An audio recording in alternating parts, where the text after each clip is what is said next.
Hey y'all, this is Chris with Rockin' 8 Farm. I'm out in the garden today and trying to get a few seeds in these pots.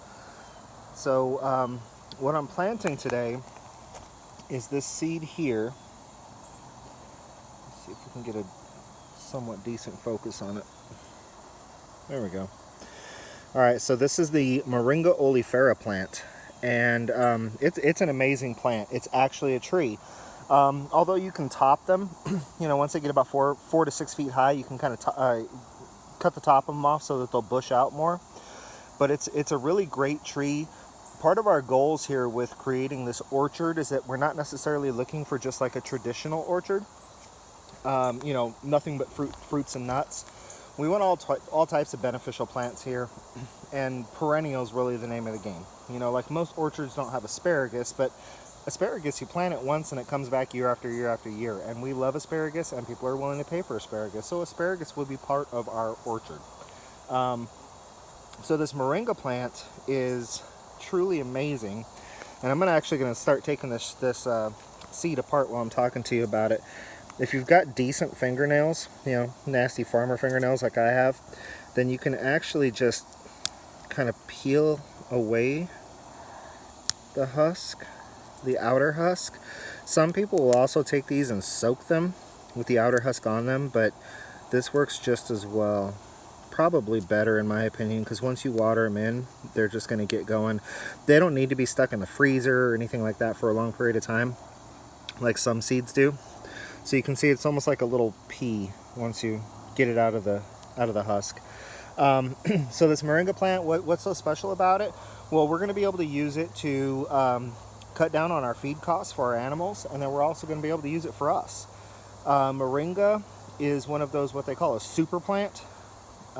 With the existence of this plant and where it grows, because it really does like hot, arid, dry climates. It actually grows really well in like the Phoenix and Tucson area, Arizona area, but it's native to India. It can be grown easily in Africa, and it is a plant that has more vitamin C than an orange, has more potassium than a banana. It's higher in iron than spinach is. It really is just a great plant. You can take the leaves, dry them out, pulverize them into a powder, and then mix that in with teas or even put it into capsules. If you eat the raw leaves like on a salad or something of that nature, it has kind of a radishy taste in my opinion. They actually make a good addition to a salad. You can use them as forage for your animals. You can cut the leaves and cut branches off of the bushes and go toss them over to your cattle, your pigs, even your chickens, and then they're getting all those amazing nutrients while they're cutting back on your other feed costs. So all around, just kind of a great plant and a great thing to have on the farm, especially for those of you that do live in arid, dry climates. I would really suggest growing it for yourself. You can get the seeds online, or if you know somebody who grows it, you can get the seeds from them. It's simple to plant. I'm going to put them in these little pots because moringa doesn't like the frost. The tree goes dormant once it hits about 50 degrees. So I'm going to put them in these little pots. I'm going to let them start coming up. I may end up transplanting them to larger pots sometime between now and next spring. But I like that I can just pick this whole thing up and take it and put it in inside the house for the night or something of that nature.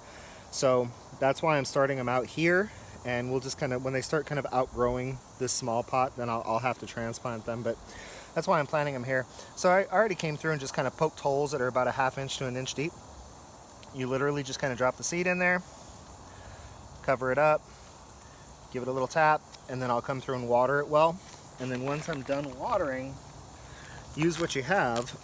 I had this left over from when we were moving. So it's basically a giant thing of saran wrap, and I'm just going to saran wrap over the top of this so that it holds that moisture in and kind of creates like a little mini greenhouse.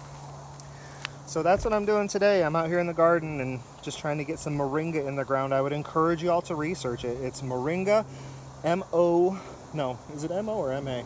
Moringa, so it's M-O-R-I-N-G-A, and then it's oleifera, O-L-I-F-E-R-A, Moringa oleifera. Go ahead and do some research on it and see what you come up with. It's a great plant. So here we go with it all wrapped up and watered in, and we'll see what happens with it. I've got 1, 2 more trays to plant, and that should give me, if they all germinate, I should get a total of 30 trees.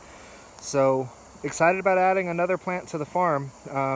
Getting it started now so I can overwinter it inside the house under grow lights, whatever I need to do, and then get it in the ground in the spring.